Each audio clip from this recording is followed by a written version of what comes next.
Brakate Hawa, Brakate Awashai, Brakate Hawa, Brakate Awashai, Brakate Hawa, Brakate Awashai. Call Loi Hawa, Bashemi Awashai, Bashemi Kakadash. Double honor to the apostles, elders, and bishops at Great Millstone. And Shalom to the hopefully elect. This is your brother, Ra'ai Banyamyan, from the Plain Tables camp in Philly. Here to share another video, another lesson.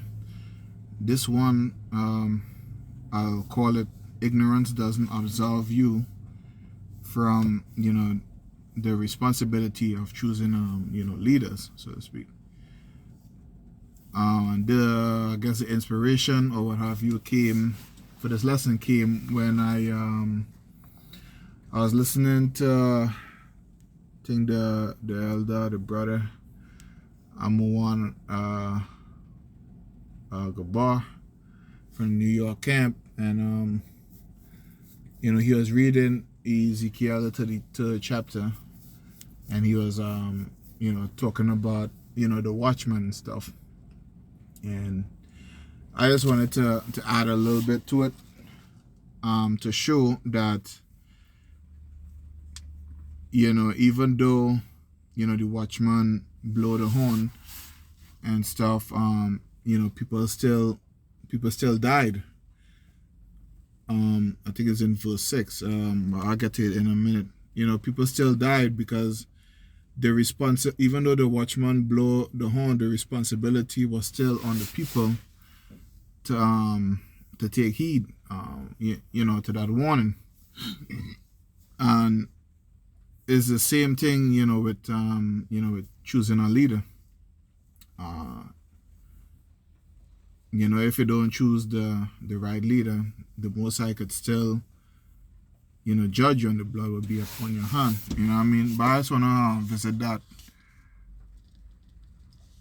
real quick. It's in the Old Testament, Ezekiel 33. So, okay. Ezekiel 33. I'm going to read it again in verse 1. It says, "Again, the word of the Most High came unto me, saying, Son of man, speak to the children of thy people, and say unto them, when I bring a sword upon a land, if the people of the land take a man of their coast, and set him for their watchman, if when he seeth the sword come upon the land, he blow the trumpet and warn the people." When the brother up there in New York, was talking about it, he was saying that the leader supposed to warn the people, before, when he see the the trouble coming, and not during, the trouble, which some leaders is doing right now, especially when it comes to, the time of Jacob trouble. So you wanna, pick, follow, a leader that is warning you of the times to come, rather than when it's already here, then he is giving, warning or blowing the trumpet. You know what I'm saying? So in verse 3 it says, "If when he seeth the sword come upon the land, he blow the trumpet and warn the people." Verse 4, "Then whosoever heareth the song of the trumpet, and taketh not warning, if the sword come and take him away, his blood shall be upon his own head. He heard the song of the trumpet, and took not warning, his blood shall be upon him. But he that taketh warning shall deliver his soul." And this is verse 6. This is what I wanted to get to. "But if the watchman see the sword come, and blow not the trumpet, and the people be not warned, if the sword come and take the person from among them, he is taken away in his iniquity." So you see that? So you die because of your sin and iniquity. So you are being judged. So even though the watchman don't blow the trumpet, you will still be judged, you know what I mean? But his blood will I require at the watchman's hand. So it's most I killing two birds with one stone. So the blood is required at the watchman's hand, and the person that perish, they're being judged, for their sin and for their iniquity. So just because your leader that you're probably listening to right now doesn't blow the trumpet or is not warning you about the times to come, that does not mean that it absolve you from the responsibility of seeking salvation for your soul. The responsibility is yours. It's like this one time a driver was telling me he was on a road, he was on a county road, driving, and it's one of those roads where the speed would it would fluctuate. Sometimes it would go from like 45, 55 miles per hour and then back down to 35. So he said he was doing 55 miles per hour on the road for a while. And when you're on a road lonely at night, doing the same speed, you don't really see any new signs or whatever, you know what I mean? So he said when he went around a curve, he saw when he went around a curve, a cop I guess the cop was hiding like in the grass or whatever. The cop flashed his light and pull him over, and the cop told him that he was speeding. He's like, "No, I was doing like 53 in the 55 zone, so he was doing 2 miles below the speed limit." And the cop said, "No, the speed dropped. The speed dropped to like 35, but the sign was like up in the air, like on a lamp pole or something like that. So it was in a space where he couldn't see it. So the cop told him, like, look, it's not my responsibility. You're responsible, for paying attention to see if the signs drop, regardless of if the sign is high up in the air on a lamp pole or something like that. You know what I mean?" But what they saw, they'll put something up there knowing that a lot of people is not going to see it at night. You know what I'm saying? Knowing that a lot of people is not going to see it at night. You just sit right there waiting for them to blow past and write them a ticket. You know what I mean? But yeah, the idea is, you got to pay attention to, the signs and stuff.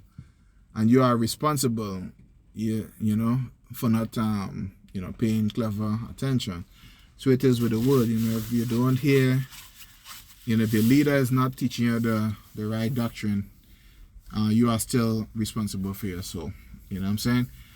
So how do you know? You pray, you ask the Most High to show you, the right leaders with the right,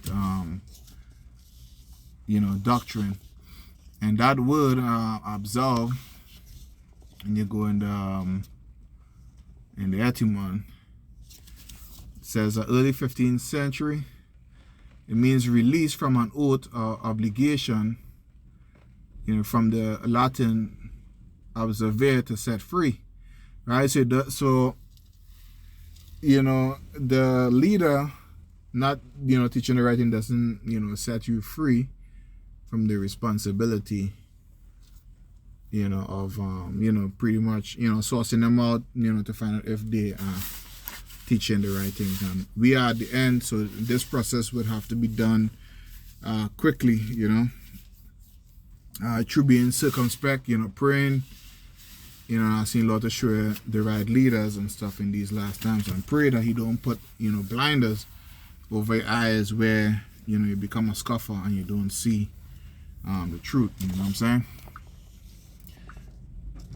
Next supporting scripture and is in the book of Job.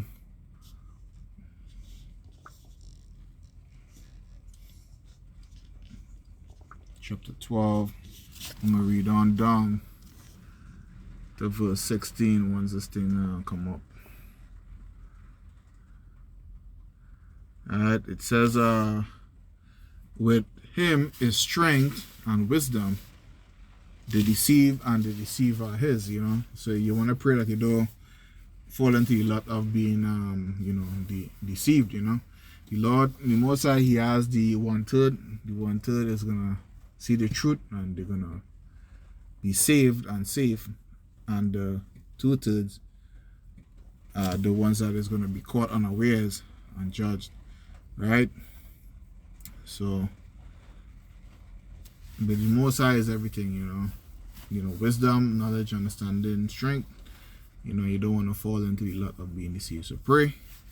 While you're praying, you're asking Allah to show you the right teaching, the right doctrine. Also pray that, you're being not deceived by these leaders. Some will use smooth words and charisma, to sway you in one incorrect mindset. You know what I'm saying? So you want to pray that the Lord show you the bad that you could stay away from and the good doctrine that you could follow.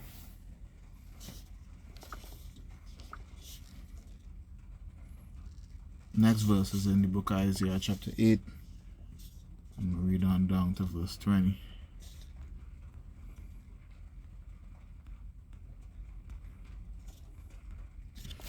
It says, to the law and to testimony, if they speak not according to this word, it is because there is no light in them. Right? So, the time of Jacob's trouble, the time of the MOTB, the time of, what do you call that? The tribulation, the hour of temptation, these are of the word. Right? So, if they are not preaching these things, if they are not teaching you about these things, there's no light in them, and there's darkness because they are teaching a wrong doctrine. And in the NLT, it says, look to the Most High instructions and teachings. It says, people who contradict his word are completely in the dark, so they have no knowledge. You understand? So you don't want to, remember it read in Job 12 and 16 says, strength and wisdom, is from the Most High, the deceiver and the deceiver are his. So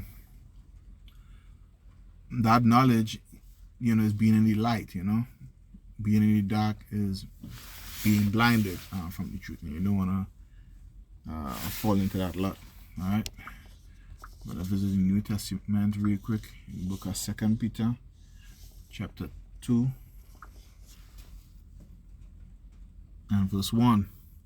It says, but there were false prophets also among the people, even as there shall be false teachers among you, who privily bring in damnable heresies, even denying the Most High that brought them, and bring destruction, and bring upon themselves swift destruction.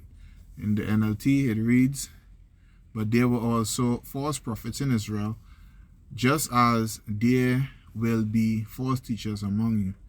They will cleverly teach destructive heresies and even deny the Master, which is Hamashiach, Yahushua Mashiach, who brought them. In this way, they will bring sudden destruction upon themselves. Right? So the Most High don't like a liar. Yahweh, Yahushua, don't like liars and false teachers. He hates those things. Those are an abomination unto him, and to them he will destroy it. So in these times, there are a lot of leaders teaching different doctrines. Like I said, it's not hard. Pray and beg the Lord to show you the right leader so you could, follow the right doctrine. Right? Because everything is picking up in this world, and you don't want to be flooded with incorrect doctrine while all hell is breaking loose and there are a lot of testings and trial going on. You want to be rooted, with the right doctrine. The scriptures say, wisdom and knowledge shall be the stability of all times. So when this craziness is happening, you would already have the word. You'd be rooted in it, and all you have to do is pretty much recite what was taught to you, the things that you prayed and you fasted about. Just continue to pray and ask the Lord to guide you through the different situations. Final book scripture would be in the book of 2 Timothy chapter 4 and verse 13. It says, the cloak that I don't think I want that one. I think that was something else. So yes, verse 3. That's what it was. Yeah, 2 Timothy chapter 4 and verse 3, it says, "For the time will come when they will not endure sound doctrine, but after their own lust shall they heap themselves teachers and having itching ears." All right, jumping over to the NLT, it says, "For a time is coming when people will no longer listen to sound and wholesome teaching. They will follow their own desires and will look for teachers who will tell them whatever their itching ears want to hear." You know, so, you know, like sex on the Sabbath, you know, a lot of people like doing that. They would accept that, you know what I mean? That is something a lot of people, you know, want to hear, that they could take shape ups. They could line up their beards. Yeah, they could shave their beards and stuff like that. You know what I mean? They could put tattoos on their bodies. You know what I'm saying? So this is why it's good to study, especially the book of Leviticus, the 18th chapter, 19th chapter. It gives a lot of the laws there, you know, to follow the dietary laws, you know, on how to carry yourself, you know, as an Israelite, you know. So you want to study to show yourself approved, because not all leaders is going to lay it out for you, you know, lay the truth out for you. So you want to do your due diligence, you know, to pray and to study these things. You understand? So pray for the correct leaders and also study to show yourself approved, so that the Most High can see it, and He'll give you, you know, the chance to obtain salvation. All right? That's why I to give you know, a quick lesson. After I heard the brother, I think I'm one Gabar. That's what it is. From New York camp. Yeah, I just wanted to add something to it. So Lord willing, you edify. This is your brother I Banyamyan, and I say Shalom.